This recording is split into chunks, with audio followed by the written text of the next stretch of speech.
Écoutez Sirot Chelek Yud, première sira sur Noach. Alors dans la paracha, Dieu demande à Noach de faire une arche, et parmi les détails de cette arche, Dieu il dit Tsoar ta'aseh la teva. Tu vas faire un tsoar dans l'arche. Et alors Rachid explique c'est quoi tsoar. Il y en a qui vont dire c'était une fenêtre, et il y en a d'autres qui disent que c'était une pierre précieuse qui éclairait. Alors ici, Rachid, il explique qu'en vérité, ce mot tsoar, il vient du mot lumière. Ça veut dire qu'il fallait mettre une source de lumière dans l'arche. Alors il y a deux avis. Un, c'est une fenêtre, l'autre, c'est une pierre précieuse. Et c'est pour ça que Rachid rajoute une pierre précieuse spéciale qui va éclairer. Mais a priori, il y a plusieurs questions sur ce Rachid. Le verset, il dit tsoar au singulier, ça veut dire soit une fenêtre, soit une pierre précieuse. Mais l'arche, on sait elle faisait 300 amotes de longueur, ça veut dire 150 mètres. 50 amotes de largeur, ça veut dire 25 mètres. Donc c'était 150 sur 25 mètres avec 15 mètres de hauteur. Et en plus de ça, il y avait 3 étages avec des cellules. C'est-à-dire que chaque catégorie d'animal était dans des cellules, dans des chambres différentes. Donc comment ça aurait pu suffire une seule fenêtre, même si c'était une très grande fenêtre, ou même une seule pierre précieuse pour éclairer toute l'arche? En plus, ici, on voit que Rachid donne deux explications. Et on sait qu'à chaque fois que Rachid donne des explications, c'est pour la raison suivante. En vérité, chacune des explications a une faille, a un problème. Alors du coup, pour pallier au problème de la première explication, Rachid va en amener une deuxième. Et cette deuxième, s'il l'amène en deuxième position, c'est parce qu'elle est moins proche du sens simple que la première. Il y a aussi une faille dans la deuxième, et donc elle est moins proche du sens simple que la première. Il amène une en premier, l'autre en deuxième, et finalement, c'est deux explications qui se complètent, l'une ayant une faille que l'autre n'a pas. Alors dans ce cas-là, c'est quoi les failles de ces deux explications dans l'autre cas? Et on sait qu'il y a d'autres cas aussi où finalement les deux ont une faille, mais ça suffit pas. Parce que si les deux soulèvent une question à laquelle on ne peut pas répondre, ni avec l'une ni avec l'autre, alors ça veut dire qu'on a besoin d'une troisième explication. Et dans ce cas-là, Rachid ramène toujours une troisième explication sur laquelle on pourra poser, on ne pourra pas soulever cette question qu'on pouvait soulever pour les deux premières explications. Donc il ramène une troisième explication qui va compléter un petit peu. Et comme elle est plus éloignée encore du sens simple, alors il l'amène en troisième position. Alors ici, on voit qu'il y a un problème, on vient de dire, une seule fenêtre ou une seule pierre précieuse, ça ne peut pas suffire pour toute l'arche. Et ça, c'est valable pour la fenêtre ou pour la pierre précieuse. Donc les deux explications ont un problème. Pourquoi Rachid n'a pas ramené une troisième explication? On sait qu'il y a une troisième explication qui existe.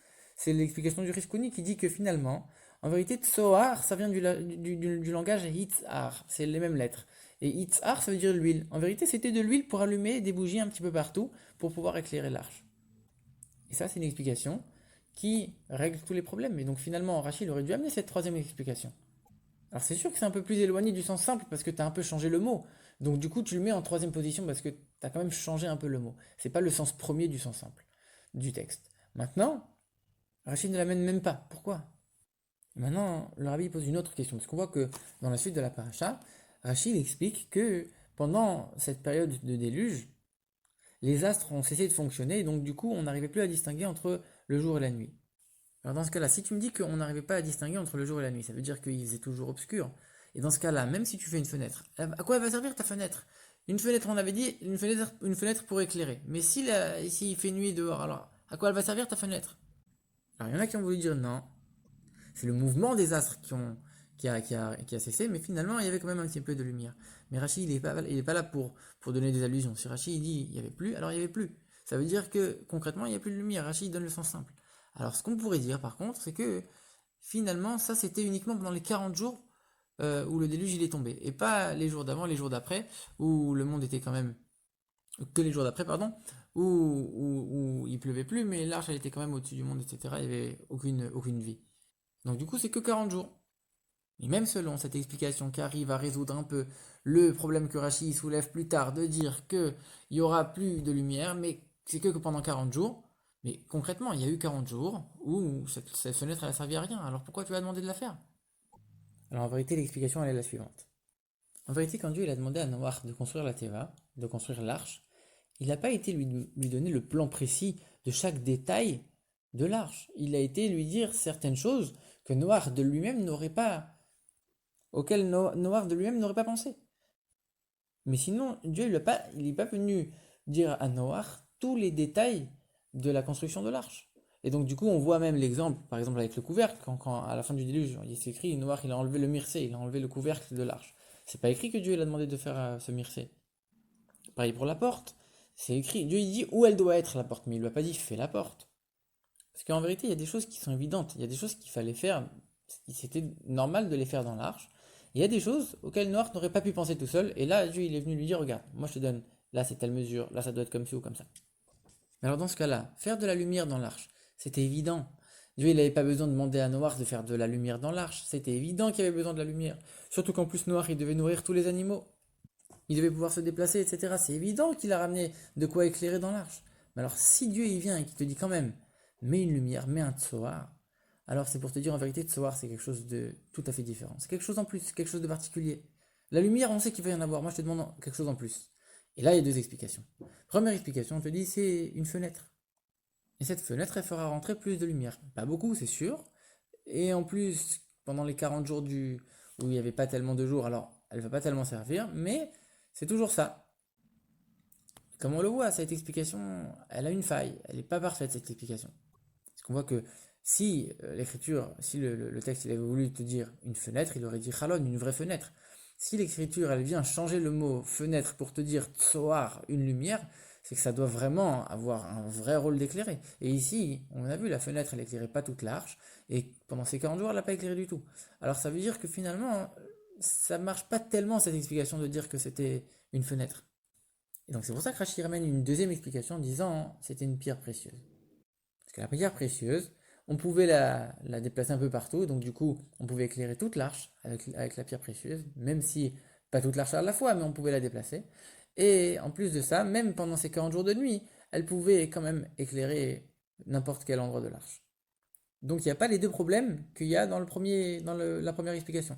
Mais le problème de cette deuxième explication, c'est le suivant. Dieu il dit à Noach, fais un tsoar. C'est-à-dire qu'il doit le faire. Mais une pierre précieuse, ça se fait pas, ça se trouve, ça se taille, il aurait dû dire, amène une pierre précieuse dans l'arche. Pourquoi il lui dit, fais une pierre précieuse? Ça veut dire que c'est quelque chose de très étonnant. En plus, c'est quand même bizarre de dire, prends une pierre précieuse pour éclairer. Et donc, d'après le sens simple, c'est quand même plus éloigné. Et c'est pour ça que Rachid donne cette explication uniquement en second lieu. Maintenant, le Rabbi il explique la partie un peu plus profonde de cette explication de Rashi. Alors, le but de ces deux choses-là, la fenêtre ou la pierre précieuse, on a vu, c'était d'éclairer. La différence, elle est quoi? La fenêtre, elle va faire rentrer la lumière de l'extérieur, alors que la pierre précieuse, elle va éclairer par elle-même, à l'intérieur. En vérité, ça représente deux types de services de Dieu. Parce que finalement, le but de la Torah des Mitzvot, c'est de faire descendre une lumière divine dans le monde, et il y a deux manières de le faire. La première, c'est de faire une fenêtre. Ça veut dire quoi faire une fenêtre? En vérité, la lumière de Dieu, elle est déjà présente dans le monde entier. Dieu, il est présent partout dans le monde. Seulement, la nature, elle voile la divinité. Et nous, dans notre vie de tous les jours, on doit casser un petit peu ce voile de la nature, faire une petite fenêtre dans ce voile de la nature pour laisser pénétrer la lumière de la divinité, c'est-à-dire essayer de voir les choses différemment, de voir la présence de Dieu dans chaque chose, dans les choses du quotidien, les choses du travail, etc. Et de voir les choses avec un autre regard et de laisser pénétrer cette lumière divine malgré le voile de la nature. Et la deuxième manière, ou plutôt la deuxième étape, et c'est pour ça que Rachid met en deuxième position, c'est une fois qu'on a laissé pénétrer cette lumière de Dieu à l'intérieur de nous dans notre vie de tous les jours et casser un peu ce voile de la nature, alors on doit passer à l'étape suivante, c'est-à-dire éclairer de nous-mêmes, éclairer de l'intérieur, faire en sorte que ça ne va pas être juste une lumière qui nous vient de l'extérieur, mais nous-mêmes on va commencer à éclairer et à diffuser dans le monde la lumière de la Torah et des mitzvot, la lumière de Dieu.